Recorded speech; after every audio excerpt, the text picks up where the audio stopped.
Do you feel like you have too many interests? Like you can't just pick one thing and stick with it?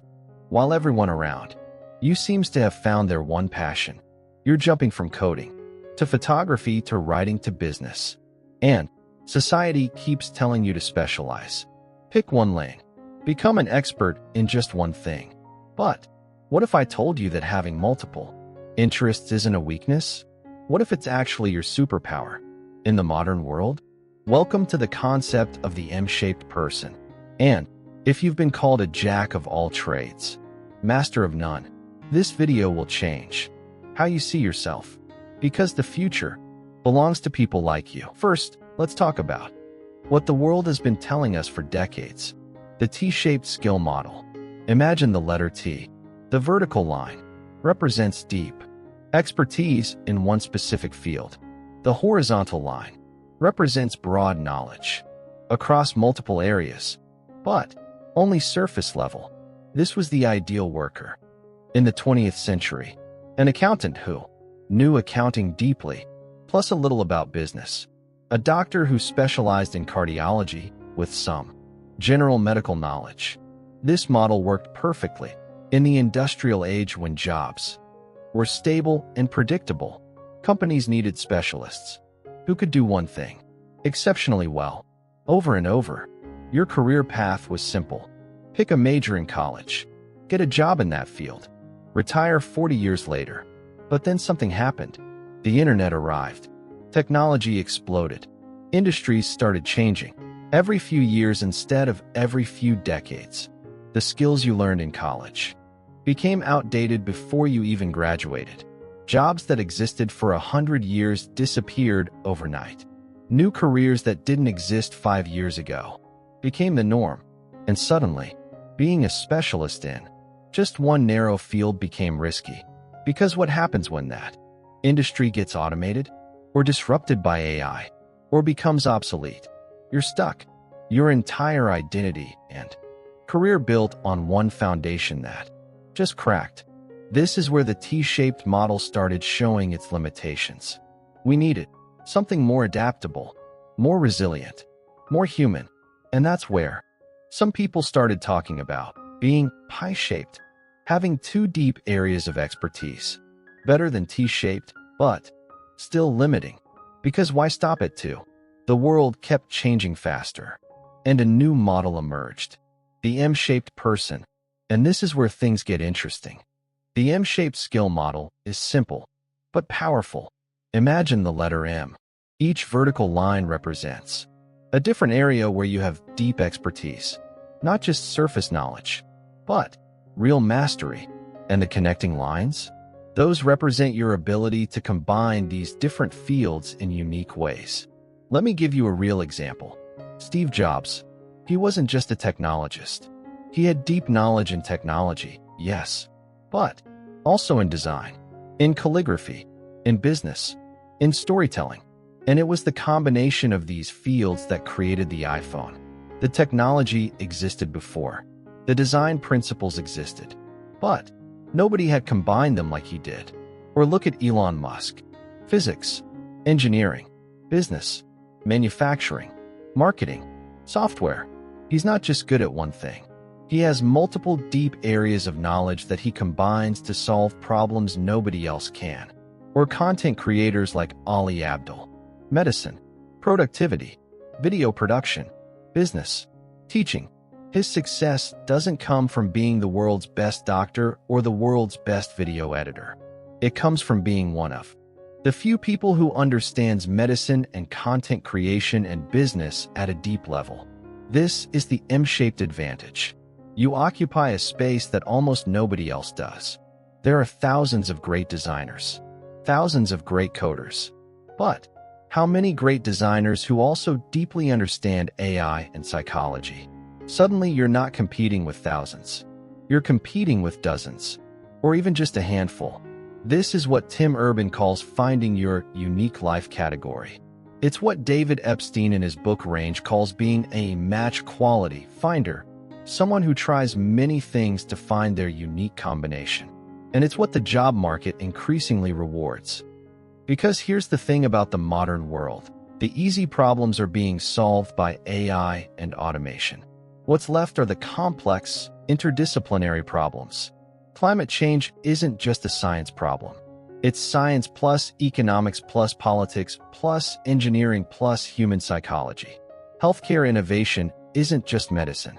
It's medicine plus technology, plus user experience plus data science plus business models.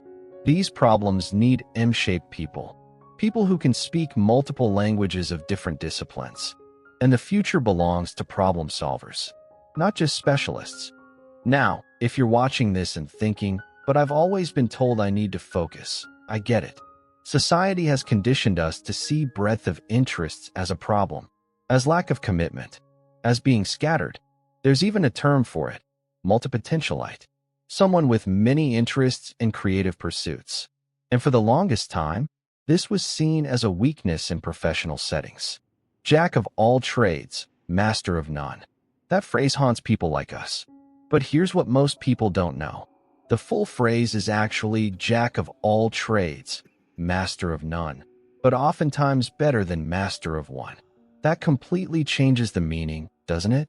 Your curiosity isn't a character flaw. It's a competitive advantage. Let me explain why through 3 key advantages of being M-shaped. Advantage number 1, pattern recognition across domains. When you understand multiple fields deeply, you start seeing patterns that specialists miss. Steve Jobs saw how calligraphy principles could apply to computer fonts. That cross-domain insight created the Mac. Richard Feynman used his knowledge of biology to solve quantum physics problems. Ideas from one field become innovations in another. Advantage number 2, rapid learning and adaptability. When you've learned how to learn in multiple different domains, you develop meta-learning skills. You understand that learning physics uses different techniques than learning languages, which differs from learning design. This means when a new field emerges, you can adapt faster than someone who's only ever learned one way. You have a larger toolkit of learning strategies. Advantage number 3, you're disruption-proof. If one of your skills becomes automated or obsolete, you have other foundations to stand on. While the pure specialist watches their entire career disappear, you pivot. You're like a table with multiple legs. Remove one leg, and you're still stable. A specialist is a table with one thick leg. Very strong, until that leg breaks. Okay, so you're convinced that being M-shaped is valuable. Now what? How do you actually build this? Because there's a difference between being M-shaped and being scattered, between having depth and just dabbling. Here's a framework I call the 3 pillars plus approach. Step 1, identify your 3 core domains. Not 10, not 20, 3. These should be areas where you want to develop genuine expertise, not just casual knowledge. They should ideally be different enough that their combination is rare, but related enough that they can inform each other. For example, data science plus psychology plus design, or engineering plus storytelling plus business, or writing plus coding plus marketing. The key is that together, they create a unique value proposition. Step 2, apply the 10,000-hour rule, but smartly. Yes, expertise takes time, but you're not trying to become world-class in each domain. You're trying to reach what I call the professional competence threshold, where you're in the top 20%. Being in the top 20% of 3 different fields puts you in the top 1% of their combination. And here's the beautiful part. You don't need 10,000 hours in each.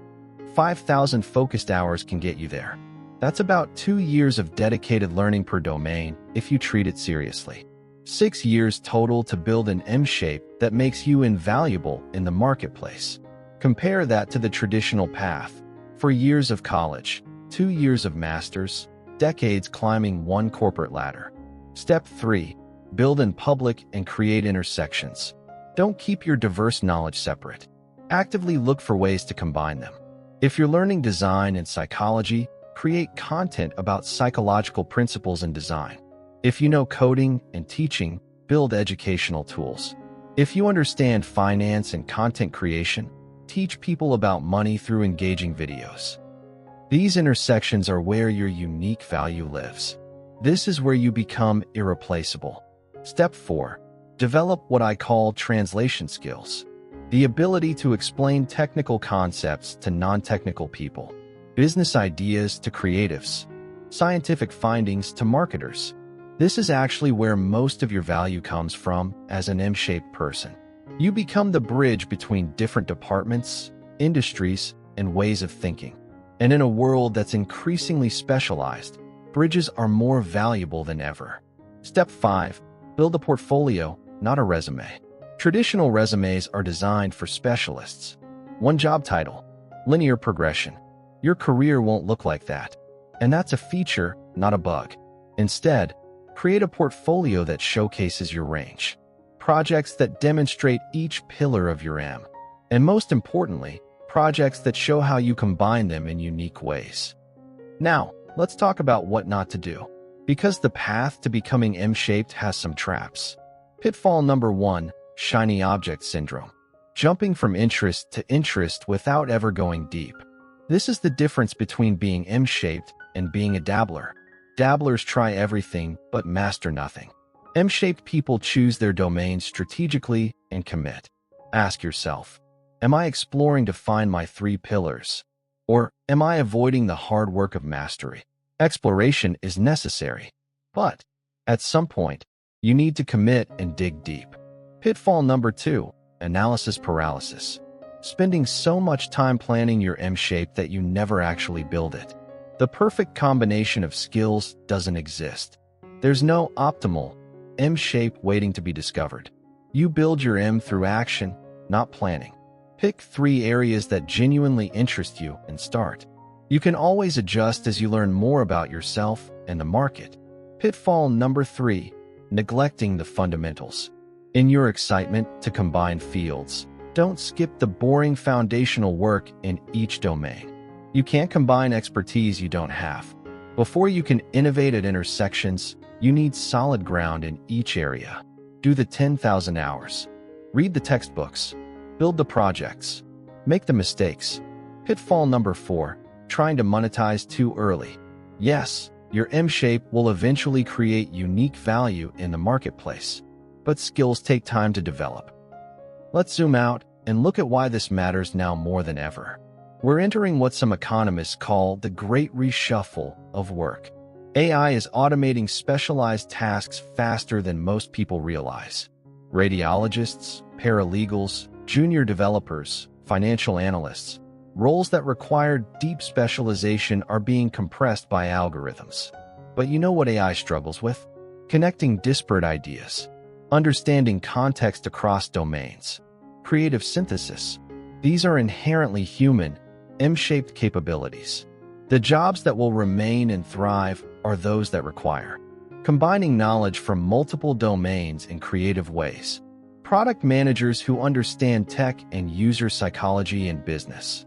Educators who combine subject expertise with learning science with technology with storytelling. Healthcare professionals who merge medical knowledge with data analysis with patient communication with systems thinking. Entrepreneurs who can move fluidly between product development, marketing, finance, and team building. The pattern is clear. The future belongs to integrators, not just specialists. And here's something fascinating. The most valuable companies today are M-shaped companies. Apple combines hardware, software, design, and retail. Amazon merges logistics, technology, retail, and cloud computing. Tesla integrates automotive, energy, software, and manufacturing. Netflix blends content creation, technology, data science, and entertainment. The most valuable entities in our economy are those that successfully operate across multiple domains. What? Should individuals be different? So, here's what I want you to take away from this. If you've always felt weird about having multiple interests, if you've been called unfocused or scattered, if you struggle to answer, what do you do? You're not broken. You're not lacking discipline. You're not afraid of commitment. You're M-shaped, and the world needs what you have to offer. The key is to be strategic. Choose your 3 domains. Go deep in each. Build the intersections. Don't just dabble. Create genuine expertise. Don't just specialize. build meaningful combinations. And most importantly, stop apologizing for your range. The world is complex. Complex problems need complex humans. Your curiosity isn't a distraction from your calling. It is your calling.